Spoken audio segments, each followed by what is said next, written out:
have something very special that I want to share with you that has been on my heart actually for quite some time. And it deals with, is there a plan of somehow protecting our kids that go and attend not just, now we see not just public schools, but private schools as well. And I think that's a concern that every parent has that kind of stays in the back of their mind. Now, I'm not going to make this in any way political, for this, against that. That's not what this is about. I want to tell you a story. In my book, The Visions, that the Lord gave my dad and myself, my dad appeared to me in a dream after he died and told me about school shootings. And I actually met with our mayor. Now, this has been several years ago, and began to share with him what my dad said in this dream. And it so happened I had the mayor and one of the police chiefs there together. And without going into detail of where and when, the police chief, I'm talking about attacks on schools. And he said, I've got a text here that I have to leave. We have an emergency.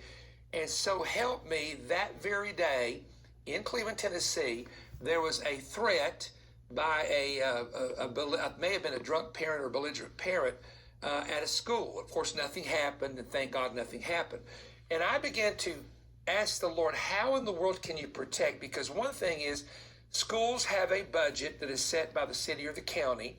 And if you had to, for example, hire full-time security people with insurance, in most schools you would need 4 to 6 security people on an average, and to set up things. In some schools, I believe, do that type of thing, which is great. But this thought came to me, and this may be a great idea. My mayor said, Perry, I've never thought of that. He said that would possibly work. It would have to be coordinated and organized. And this is what I said to him. I said, Mayor, there are tens of thousands of retired men who are solid men. They're still in good health. They don't have a particular job. They are retired. They have an income. And many of them served in the National Guard. Some served in the military. Some served in the police force. Some even serve as security personnel in their local church. And I do realize there's complications to this. There are legalities to this as well. Most of the individuals who've ever been ex-military, who are very solid people, older men, know how to shoot, and they're trained with weapons. So the training part is already a part of their foundation. Former police officers or retired police officers are the same. Security guards that are retired are the same. I said, is it possible that the schools could actually tap into their counties and find very solid retired men who have experience with whether it be the military or they carry a license, they're professional hunters, but they're very professional men, they're wise men, they have to be vetted. And let there be, let's say in a month, you have 1 week, 2 weeks, 3 weeks, 4 weeks in the school season. And of course, you wouldn't need them in the summer, mostly, I wouldn't think. But you have 4 weeks, and instead of them working for 30 days, well, it's not actually 30 days. It's 5 days, 5 days, 5 days, 5 days, 20 days out of a month, sometimes more depending on the length of the month. And I think you understand what I'm saying here. Take 8, 12, 16 men and train 4 of them to work. You don't have to dress up. Maybe you can vet them somehow.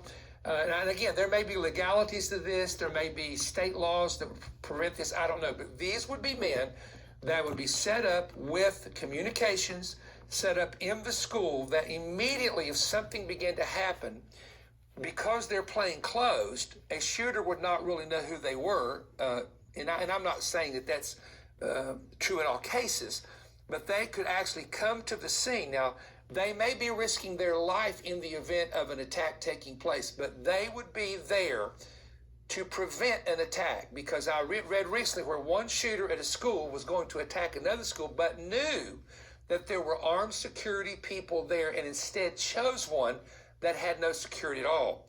And so the thought came to me, that definitely would restrain some people. Now, there's some people that could be on drugs or they could have serious mental problems that it wouldn't even click with them whether there's protection there or not. And we know that we've seen that in the past. But I'm just saying, is it possible that maybe even in your rural areas, maybe in your more country areas, your smaller towns, may not work as much in the city? I don't know.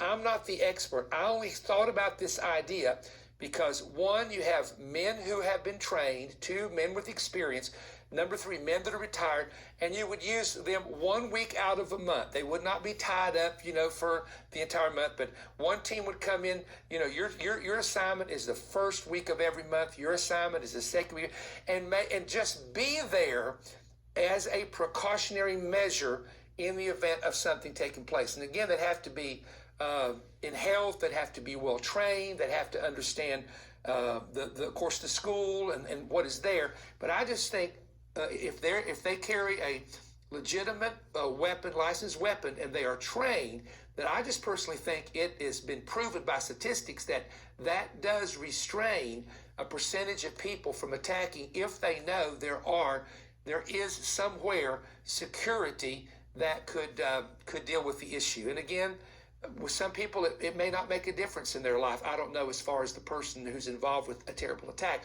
But I just hope that they will come up with a solution in order to help all of our schools to be safer. Because a public school of all places should be a place to where young people could go and our children could go and at least feel safe. So that's just a comment that I wanted to share with you. And maybe you have your own ideas. Maybe you thought about different things, etc. But I do know that we're living in perilous times, and Jesus predicted we would live in perilous times. And that word perilous comes from a Greek word that can translate as violent. And in the days of Noah, violence covered the earth. And we're living in those days in the signs of Noah. But that's no excuse for not trying to protect and do what we can do to do the best we can to protect our children, just by saying, well, it's the last days. So just my thought, only a commentary there of my own thoughts. But I think we need to just pray for our kids. But most of all, we need to get God back in places where kids can have faith and they can be realize that there's help and there's deliverance from drugs, there's deliverance from all this confusion that they're going through. And we've shut off God, we've shut off the gospel and God from the very places that are really going to need it the most. And I know I'm preaching to the choir for most of you, but it's still true. So thank you for allowing me to just kind of share this with you today. And God bless you. And if you enjoy watching our videos, you can subscribe to the channel, of course, and give it a thumbs up. And that way it helps more people to be able to see what we're doing. God bless you.